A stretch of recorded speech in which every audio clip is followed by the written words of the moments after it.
काय सांगाल आज माळेगाव नगरपंचायतीच्या स्वीकृत नगरसेवकपदी आपली निवड झालेली आहे. सर्वांना उत्सुकता होती आणि आज दादांनी तो पिटारा होता तो खोललेला आहे आणि त्यातून आपलं नाव बाहेर आलेलं आहे. आज आनंद साजरा. काय सांगाल? नमस्कार. सर्वप्रथम मी राज्याचे उपमुख्यमंत्री आदरणीय श्री अजितदादा पवार साहेब तसेच माळेगाव पंचक्रोशीतील 9 नंबर प्रभाग मध्ये माझे सर्व मतदार बंधू भगिनी ज्यांनी हितचिंतक सर्वांचा माळेगाव नगरपंचायतची सार्वत्रिक निवडणूक पहिली निवडणूक नुकतीच पार पडली.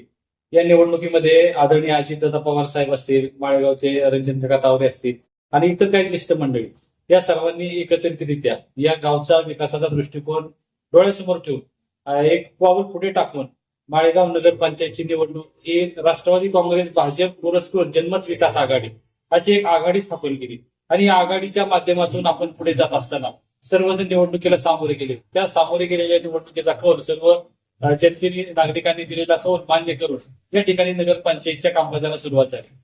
आज माळेगाव नगरपंचायतचे उपनगराध्यक्षपद तसंच सर्व स्वीकृत नगरसेवक सदस्याची निवड आज या ठिकाणी जाहीर झाली.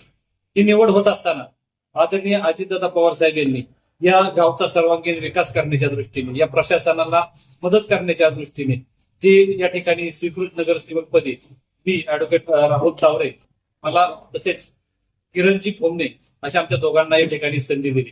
खऱ्या अर्थानं अजितदादा पवार साहेब यांनी त्या नेतृत्वानं आमच्यावर विश्वास दाखवला. सर्वप्रथम मी या नेतृत्वाचे मनपूर्वक असे आभार व्यक्त करतो.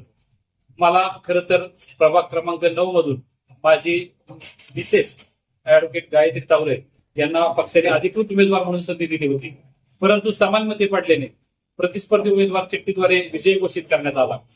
माझे कार्यकर्ते असतील, यंदा पंचक्रोशीत माझे हितचिंतक नागरिक बांधव असतील, या सर्वांच्या मनामध्ये एक प्रकारची भावना होती की या ठिकाणी आपल्याला काम करण्याची संधी मिळाली पाहिजे.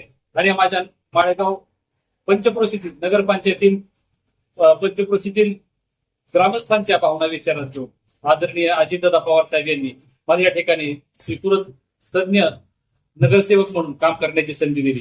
दादांच्या विश्वासाला मी नक्कीच सार्थ राहील. या संधीचे मी सोनं करेन माळेगावच्या सर्वांगीण विकासासाठी. राजकारण हे एक सत्ता नसून ते एक सेवा करण्याचं साधन आहे हे डोळ्यासमोर ठेवून या ठिकाणी माझे सर्वच नगरसेवकांना सहकार्याची भूमिका ठेवून या ठिकाणी मी पूर्णपणे दादांनी दिलेला विश्वास सार्थ करण्याचा प्रयत्न करेन. शेवटी एवढंच सांगेल, जिथं नशीब थांबलं तिथं नेता थांबला नाही. आदरणीय अजितदादा पवार साहेब यांचं मनपूर्वक आभार. धन्यवाद.